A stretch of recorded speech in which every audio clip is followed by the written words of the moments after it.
Welcome to iHeartSF's second podcast.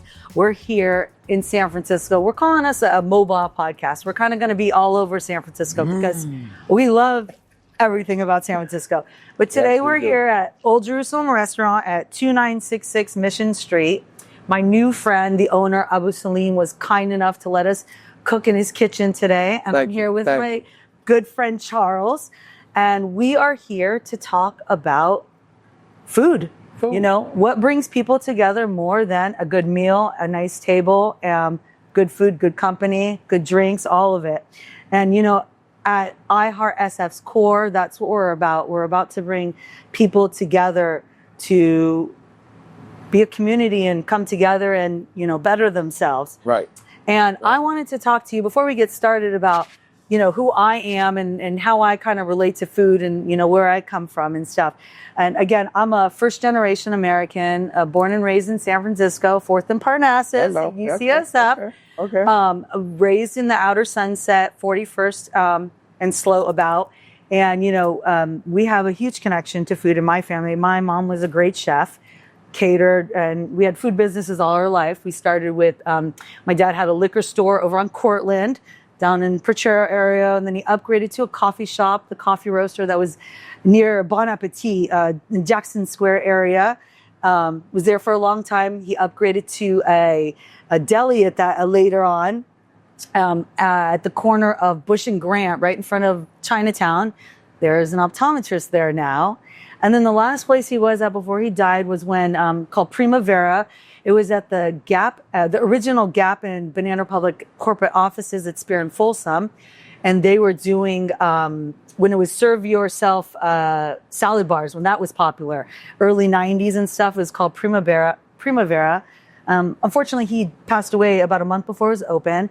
But him and my mom made us food like 3 meals a day, 7 days a week, my entire life until I got married and had to go figure out my stuff myself. And so, you know, I've always had really good food in front of me, but also that made me not have to cook. Right. So I'm more of a baker. I've not been able to do that. So I brought you along with me to, you know, help us make some. Exactly.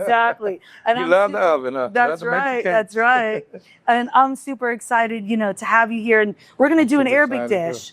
You know, I from what I learned from you, you're not familiar with Middle Eastern food. I have never ever cooked a Middle Eastern dish or come to cook a Middle Eastern dish. So this will be my first ever prepping, cooking, preparing, and talking about Middle Eastern. That's amazing. On a dish. And when we ate here the other night, did you say it was your first time eating? It was my first time Arabic food at all? Arabic food. Wow. I mean, you know, we eat in the community. I kind of got accustomed to halal meat, and they say halal meat come from Arabic. Yeah. It is. It's different. So, you know, we're not halal, but yeah, I get it. That's the only thing that you've been accustomed to. Well, I mean, I'm quite sure spices I have put in other foods have come from Arabic, but it wasn't told to me. Yeah. You know what I mean? It wasn't told me it's Arabic. I'm just looking, okay, that's a spice. I didn't know that.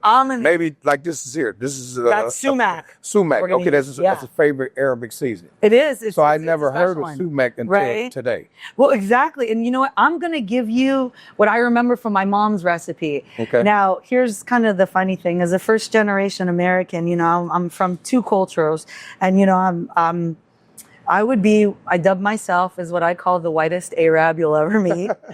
Because, you know, when I was growing up, I can't pronounce I don't speak Arabic. I can understand it, but I'm not good with the pronunciations. But today, my cousin would make fun of me all the time. All the people who are watching, don't make fun of my pronunciations. It's what I do. Yeah. Anyways, we're going to make Musakhan. And it's a chicken-based dish. It's Cornish hen, and it is with that beautiful sumac, this pretty purple coloring. Yeah, we're going to use it all over the place, and yeah, gorgeous. We're going to make Musakhan, and I'm going to kind of show you what I remember from my mom. It's delicious, and we're going to, you know, talk about kind of where you fit in, where you come from, how all of this comes together with iHeartSF, and what we're looking to do. Okay. And so, you know, I wanted to officially introduce you. I know you as Charles. It's a great name. Hello. Name.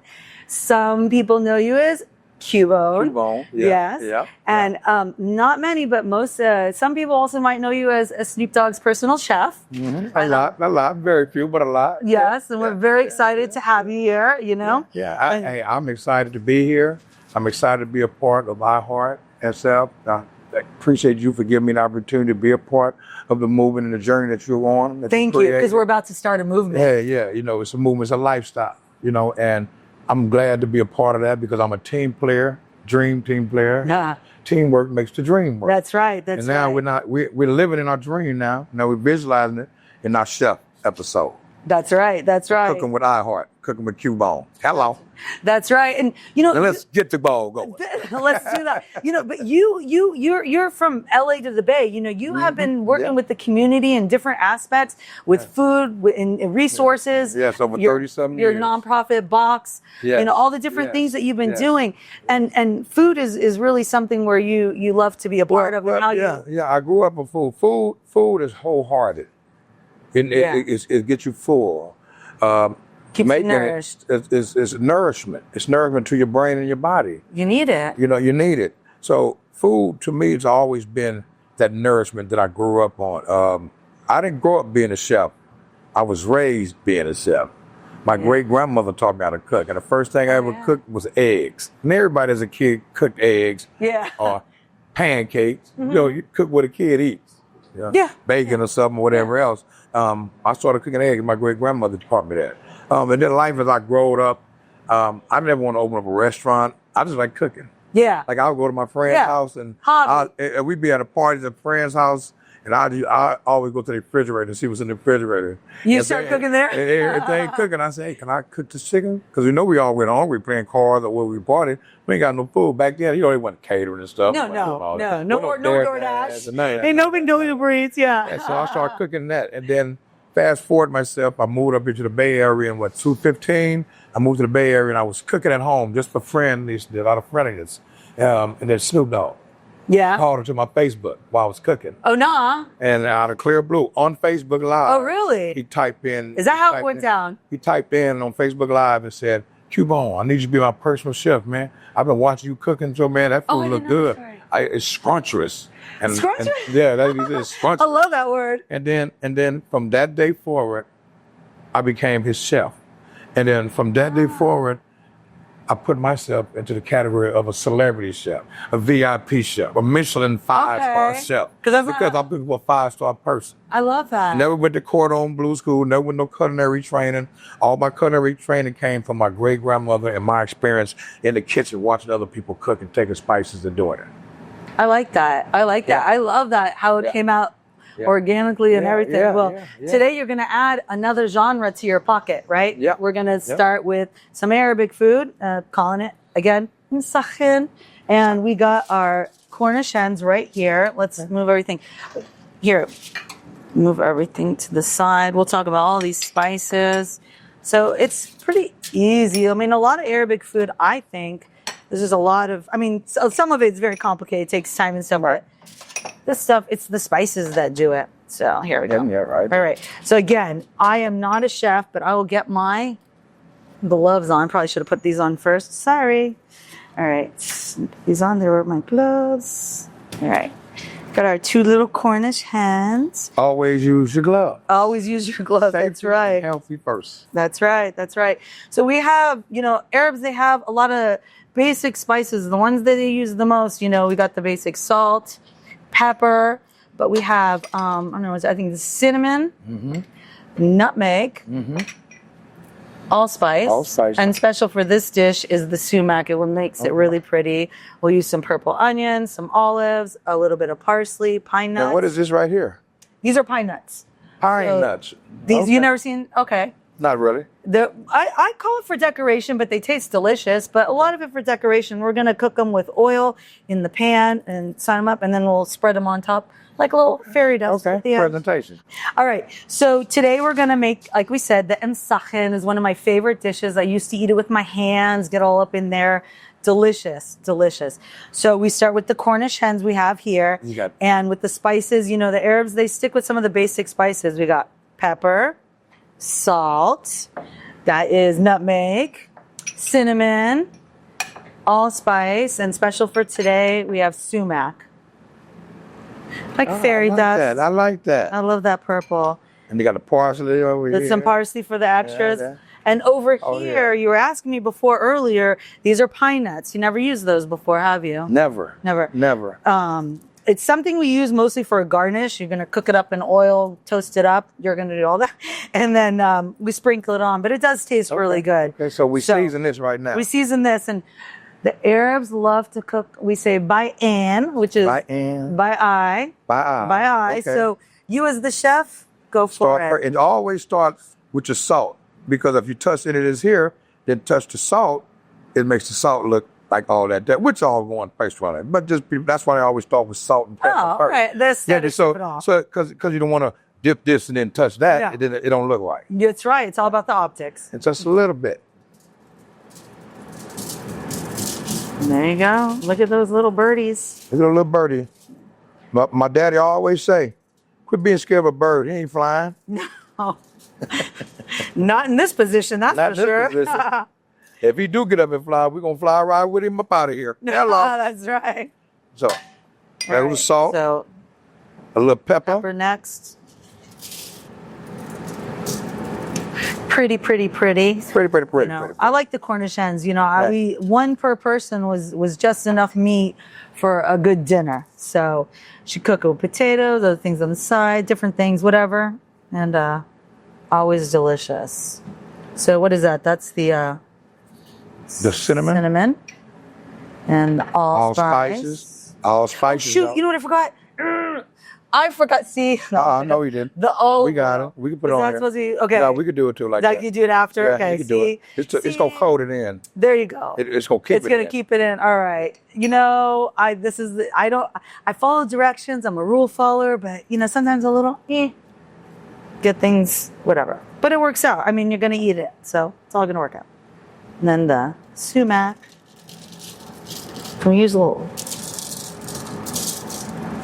I'm going to use a little extra. I want to put a little purple in there. Go ahead. Yeah, that's right. Just because. A little extra. Make it. Ain't nothing wrong purple. with a little extra. Purple's my favorite color. I don't know how it makes it taste, but I remember there's a lot of purple in there. So you coat olive oil. Oh, yeah. Keeps the seasoning and stuff into the chicken. That's why people use olive oil, and it makes the skin crispy too. There you go. So you get a crispy, good bake. Yummy, and the crisp is the delicious part. The Cornish hens, I think they crisp up really well. All right, then you give it and then just massage down. Just give her a massage. I say her. I can't be rubbing him though. No, okay. I'll go here. I'll go on this side. She can say rub him. I say rub her. I'll rub this one down for you. Yeah, we'll switch it up. Yeah, I'll rub her down. You keep him calm. Give it a nice little rub down. Yeah, that's okay. Clean them all. Don't jump. So let me ask you. You think that's enough? That's enough seasoning? Your eyes? Does that look good to your eyes? Yeah. All right. Yeah, it does. It's balanced. If we need to put a little more, we can. But it's balanced. Perfect. It looks good. It looks good. Perfect. Marinated in there. So we got them rubbed down, and then it's super easy. We put them in the oven at 425 for what? How long does it cook for? 45 to 60 minutes. Perfect. Before we put this in the oven, I was taking a look, and again, I'm not a chef. I just remember from what I remember, and I always remember like basically a ton more spices on this because the chickens would be coated almost like our aprons. Smother it, yeah. So I'm going to ask you to put a little bit more seasoning, a lot more seasonings. Yeah. Okay. Take it all. That's all you got to tell me. Yeah. Hey, make it the color of my skin. Yeah. Hey, there you go. I got it. But the taste when you put it all together, oh my god. It's going to be so good, huh? Chef's kiss. Yes, definitely. And get it in there and it'll be beautiful. So thank you. There you go. And I think which one's the allspice? Right here. This one? This one. That one? Okay, you do one, I'm doing two. A little more. All of it. All right. That's the one I know she used a lot of is the allspice.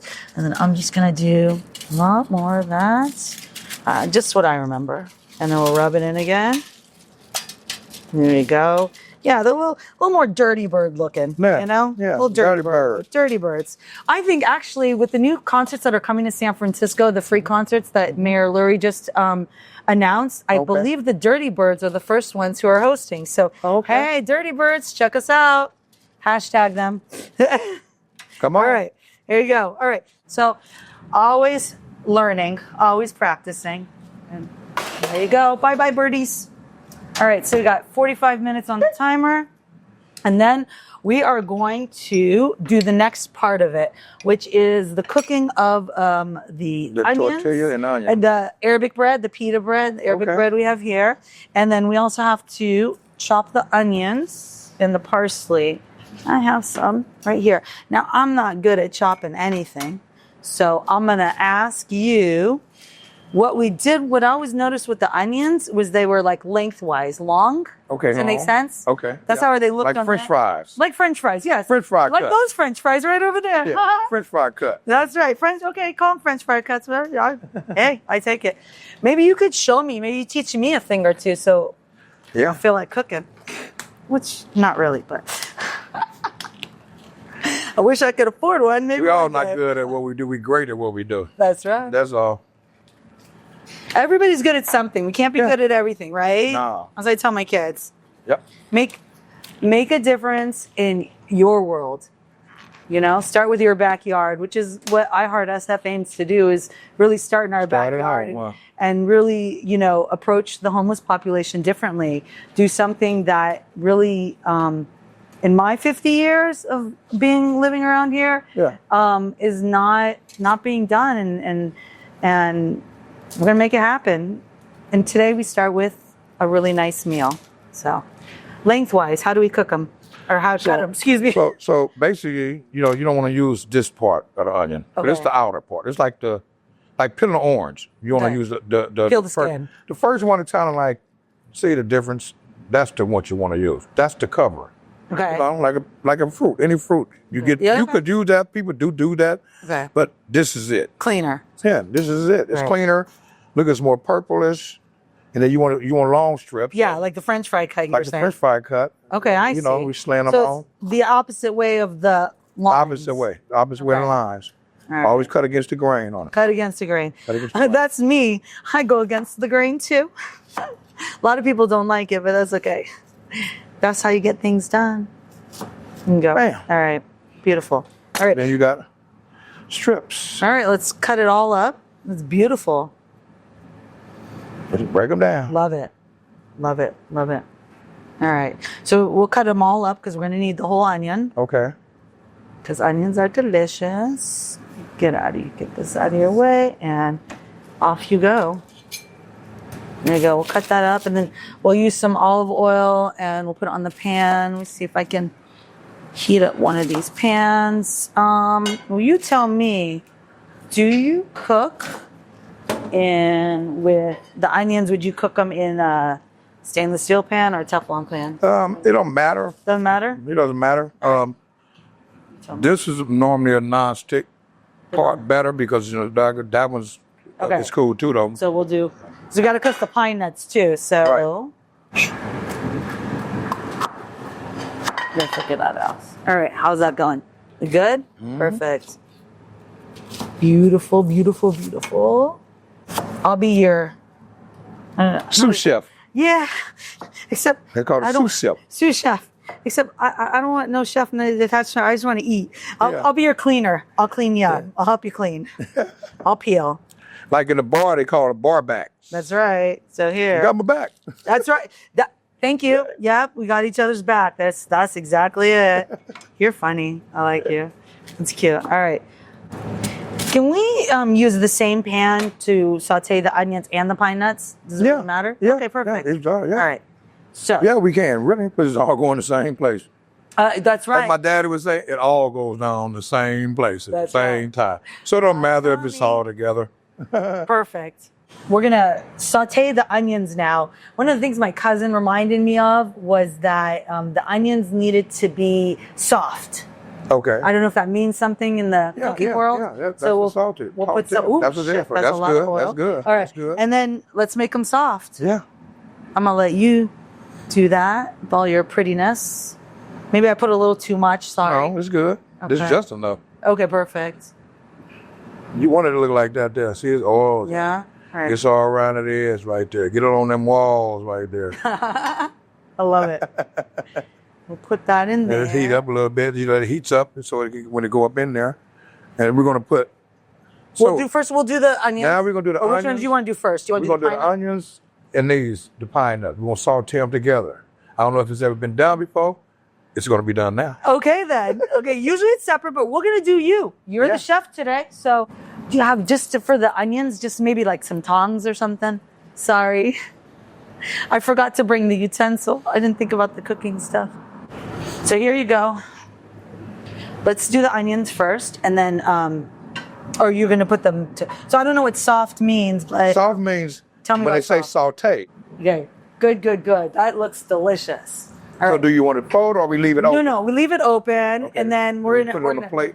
We'll just a little toasty. We're cook it up with a little bit brown, you know.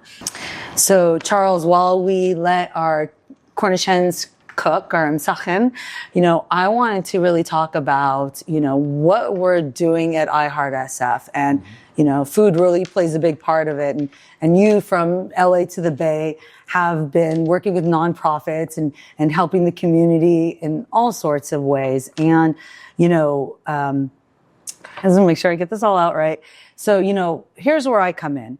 Podcasts, they're a dime a dozen. They're all over the place. Remember in the 80s, talk shows? Yeah, everybody had a talk show, right? Yeah, everybody had a talk show. Everybody has something to say. Right. And, a lot of times you say things and we talk and stuff like that, but, what do we do with that information? And, with iHeartSF, with our podcast, what we want to do is we're aimed to change people's perspective. Mm-hmm. And that perspective can either be on the topic we're talking about, San Francisco in general, whatever it is. We were aiming to make, humanitarian efforts, community efforts, all of it, just some change, right? Yeah, change, generational wealth, all of it. Eliminating the curse of history on us, make it for better for present day. That's right. That's exactly right. And you know what else is a dime a dozen here in San Francisco?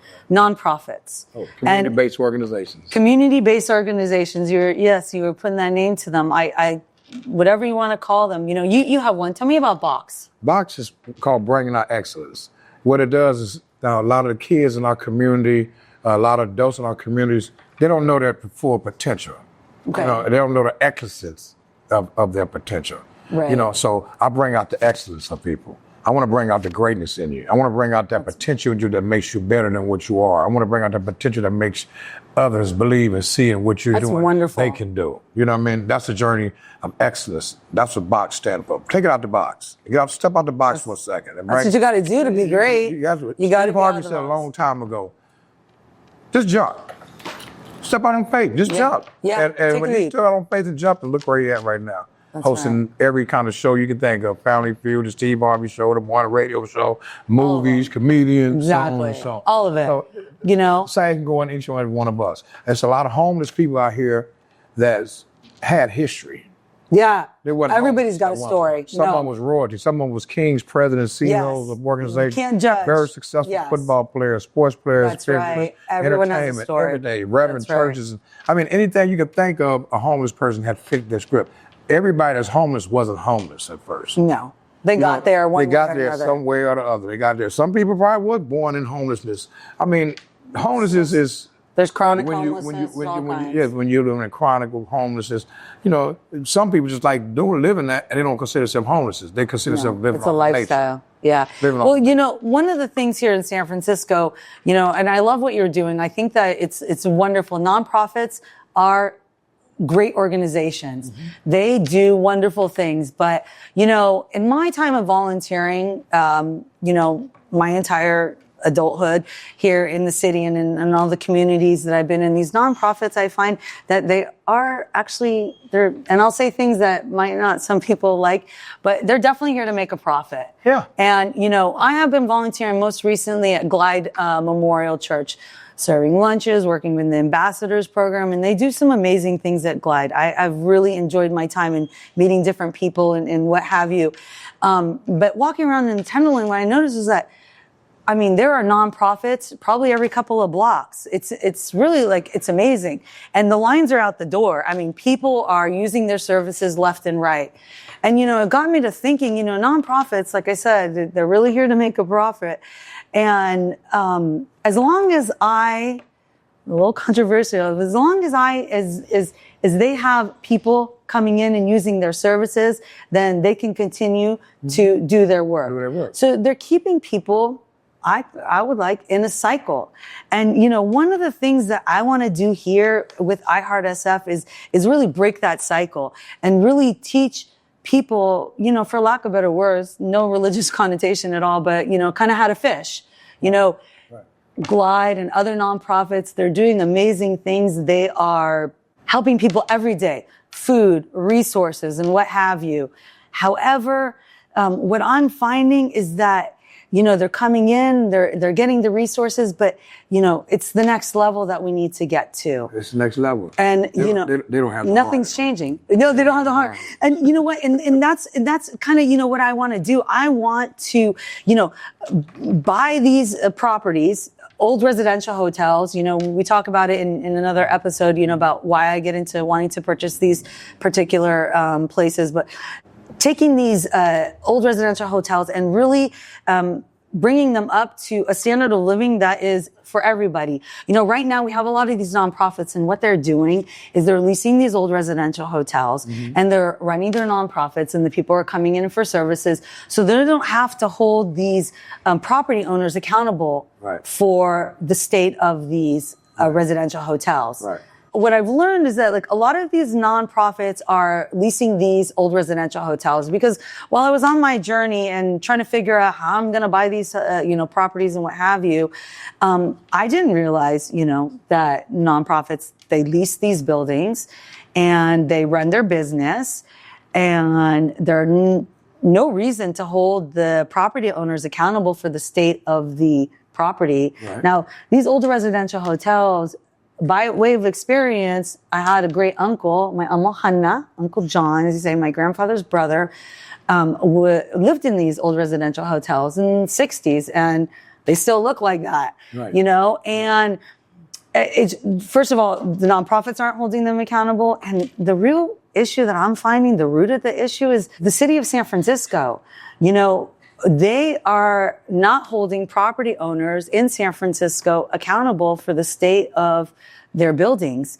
And here is the change of where cash is king, where I plan to use this podcast, the things that we do, the revenue, people want to advertise with us, the products of our merchandise line, and purchase these residential hotels and other properties, renovate them, and really turn them into something useful where I can teach them how to fish. Exactly. Exactly. Teach them all type of stuff. A lot of things, they use the word re-entry.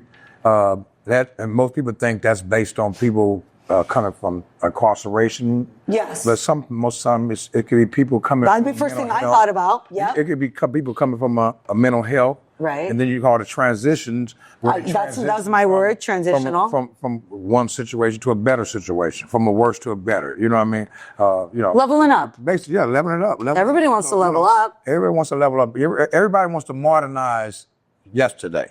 You know what I mean? So a lot of these hotels, you see they're older, they're worn down, they're tore, they need renovated, they need redone. They need a whole new feng shui, basically. You know what I'm saying? Yeah. They need a whole new feng shui. And the new feng shui would make people that's probably not motivated, probably less down in luck, would lift them up. Change their perspective. Random perspective. Just like we want to do. We want to, that's the one thing. Get them excitement. Get them excited and a reason to want to move and level up, Right. And that's one of the things that I personally want to do, with my hashtag lived experience, as they call it now, my formal education, as a teacher with a master's in education and what have you.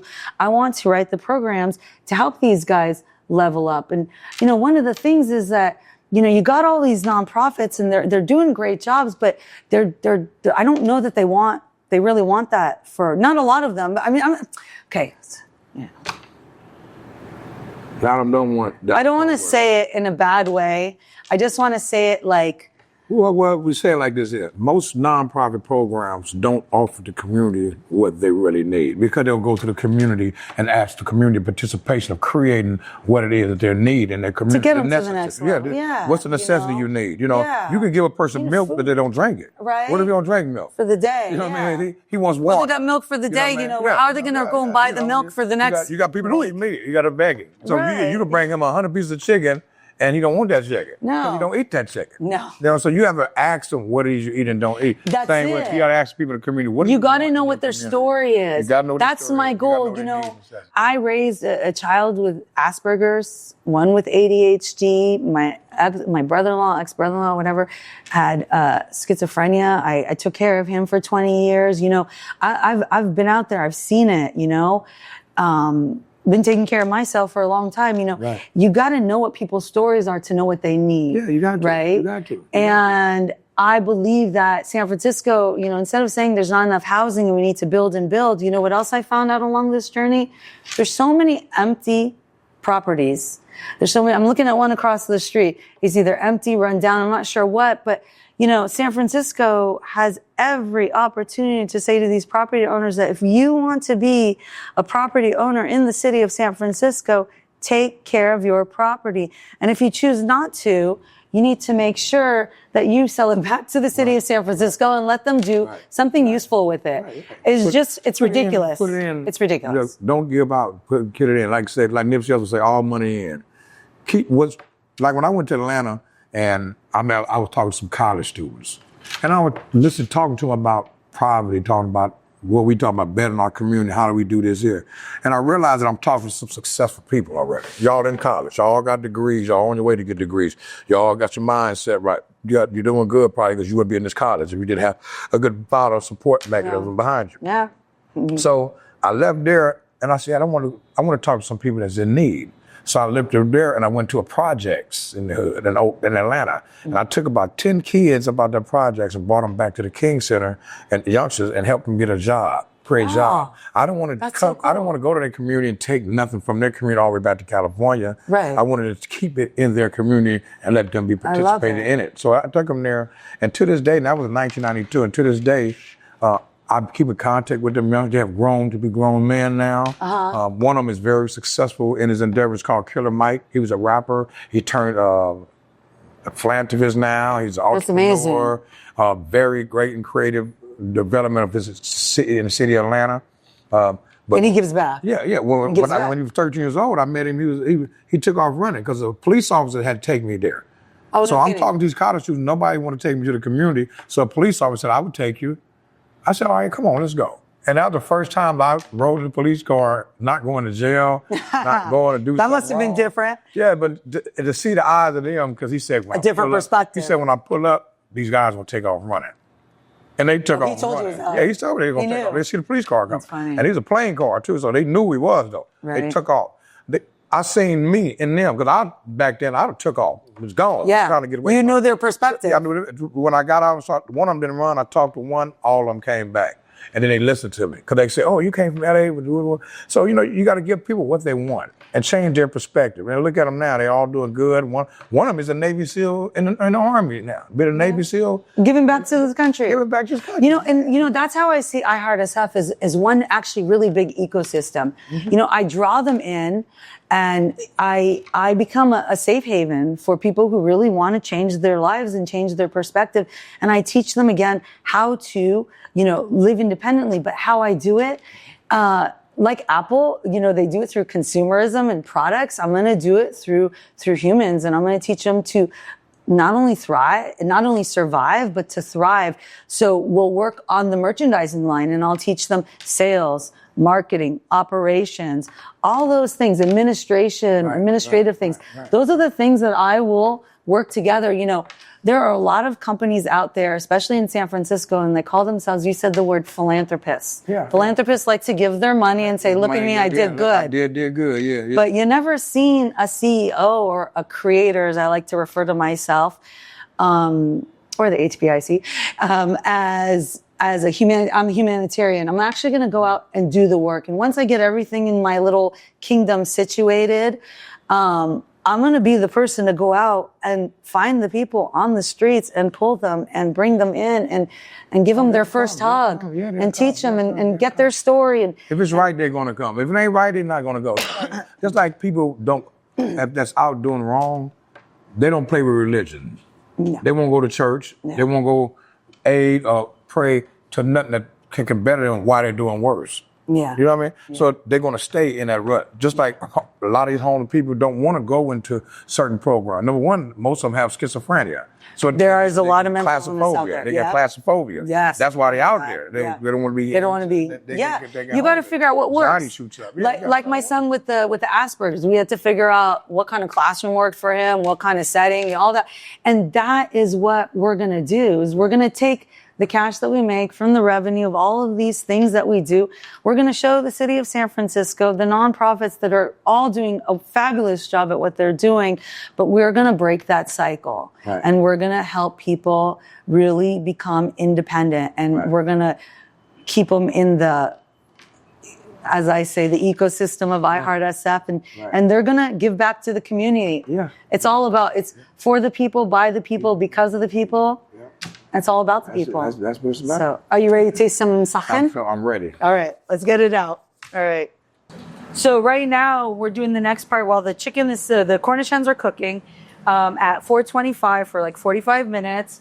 We are sautéing the onions, and I remember my cousin saying that they have to be soft. Mm-hmm. And tell me, what is soft? Soft means sauté. That's what they come with the word sautéed. Oh, okay. So you soften this stuff. Like fish cook fast. Vegetables, they meant to cook, but not cook long as chicken. Okay. So you put onions on top of a bacon and bake the onion on top of in the oven for an hour. It makes the onion soft. Okay. But when you saute them, you're actually taking the tart out of a food. Have you ever ate a bell pepper or onion hard? Yeah. Yeah, gross. Yeah, no. So when you go to the place, they say they want grilled onions and stuff like that because it's soft, it's cooked basically.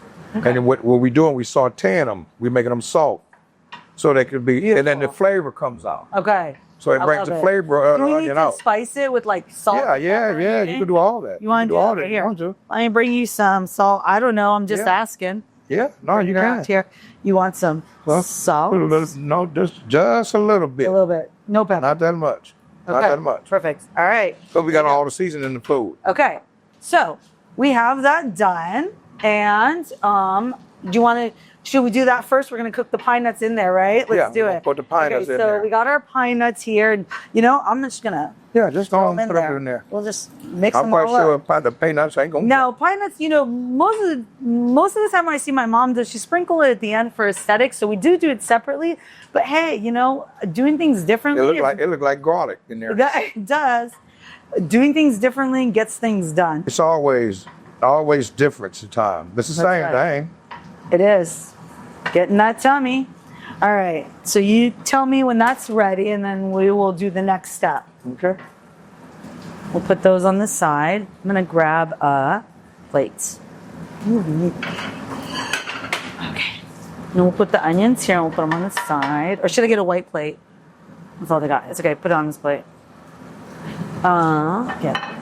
Can we get the pine nuts a little more toasty? Mm-hmm. No, I ain't gonna take them off yet. Oh, you're not ready yet? No. Okay, perfect.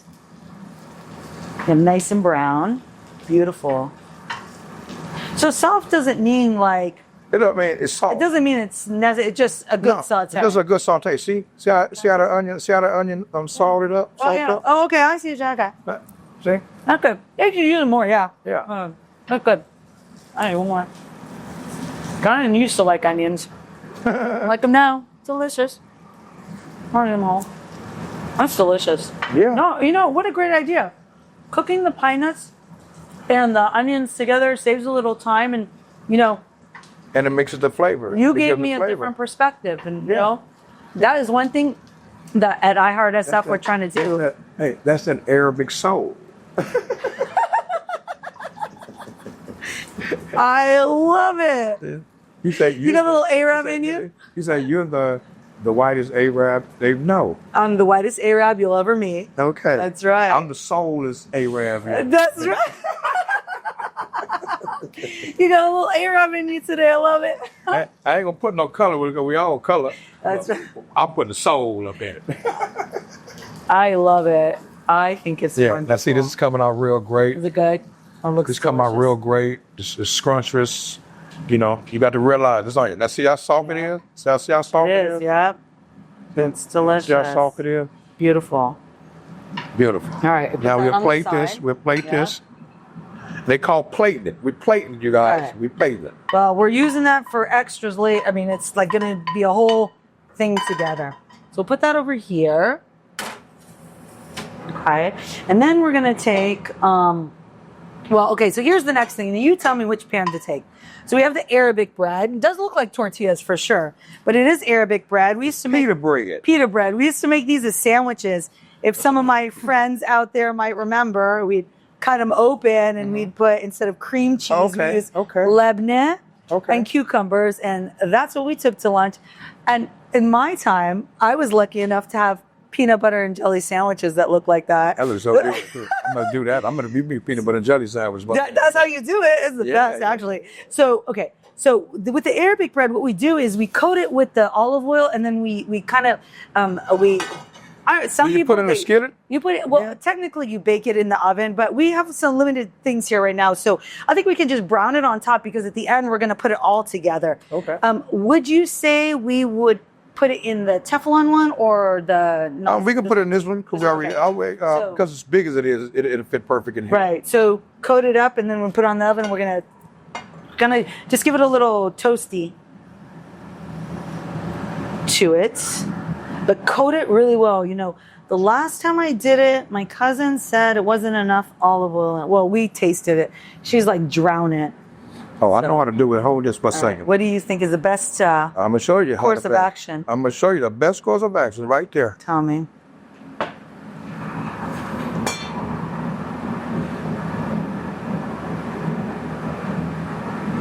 Now I'm gonna let that heat up a little bit, Okay.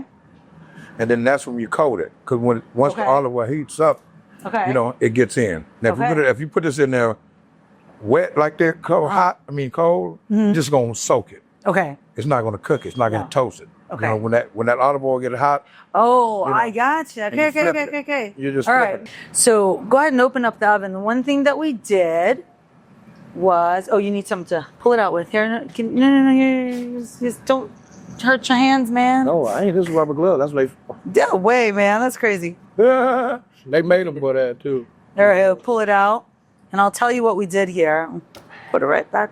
This is a beautiful chicken that you ever want to see and eat in your life. Yum. You ever Eat see for some my chicken like tummy. this here and don't eat it?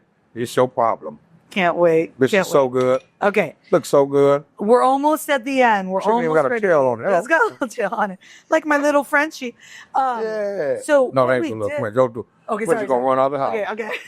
So what we did was we soaked the Arabic bread in olive oil. We cooked it on the skillet. Some people do it in the oven, what have you. Put a little sumac on it, or a lot of sumac, and the onions that we sauteed and what have you. And we kind of just built ourselves basically an open-faced sandwich. We have the Arabic bread, the grilled onions, a little bit of pine nuts, the coated chicken, all of it together. And then one of the things that we add at the end for aesthetic again is parsley. Parsley. I'm gonna have you cut that up for me. We chop it up really, really well. Mama, that hot.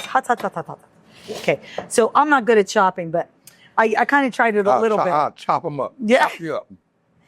You know, here's a story. When I was younger, my mom we used to make tabbouleh salad, and she would come home with the things of parsley, the bunches of parsley, and the job was to pick the parsley off the Right. stems. Yeah, off the stem. It was like freaking jail, like torture trying to do Yeah, that, but I knew it was going to give us a good food. So Yeah. anyways, I was the stem picker, never the cooker, just the stem picker. So when you're done with that, And what we do with it? we're going to sprinkle it. Just it's just going to Sprinkle be me, man. yep. It's just for aesthetic. Sprinkle reasons. me, man. Sprinkle me. Sprinkle me, man. Sprinkle me. Okay. All right. I got a plate over here. I'm gonna do it this. We'll pull it up. I got a plate over here. Nice, pretty white plate. And then we'll take our hands. Yes. Throw it on there. Get it. Beautiful. I don't know what comes first, the parsley or the pine nuts.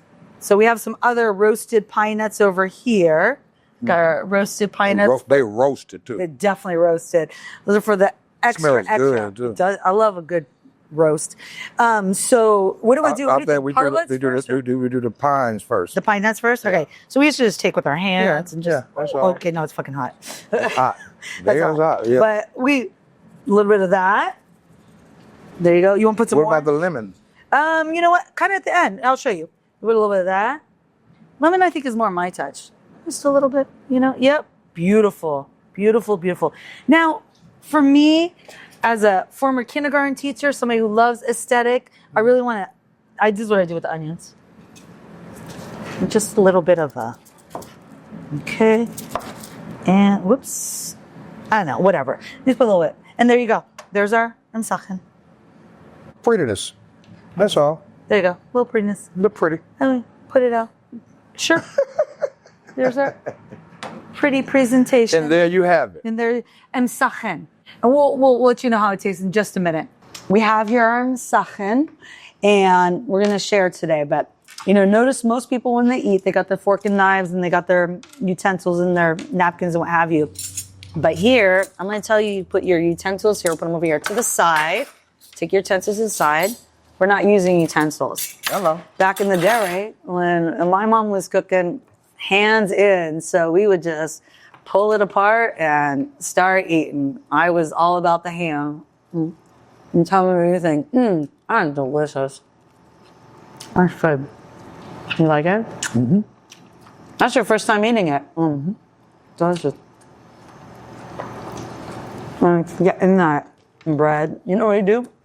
Take a little bit of bread, a little chicken, put it in there. You make a little sandwich and just eat it up. You got all those yummy onions and the pine nuts and everything. And just delicious. Ah, really good. Thank you. Yeah, really good. Yeah. Oh, okay. I'm delicious. Flavorful. A lot of flavor. Yeah. Bursting in your mouth. Different, right? Mm-hmm. Not sumac? Different? Definitely. Mm-hmm. And Middle Eastern food is actually really healthy. Yeah. It tastes healthy. It just takes time. I'd love to have a personal chef. Maybe one day. Mm-hmm. Not me. There you go. There you go. Well, this will be delicious. Well, thank you so much for joining us. Thank you for allowing me to be part of the team. I'm so excited to have you with us.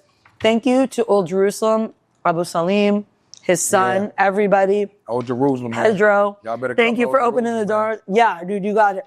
They cook this here, and I bet you Pedro does an amazing job. Mm-hmm. They all do. Thank you very much, and we'll see you next time. Thanks for letting us use your kitchen. Yes, thank you. Losing your fasway and your energy and the positivity, man. Always come be there, Old Jerusalem. So say iHeart.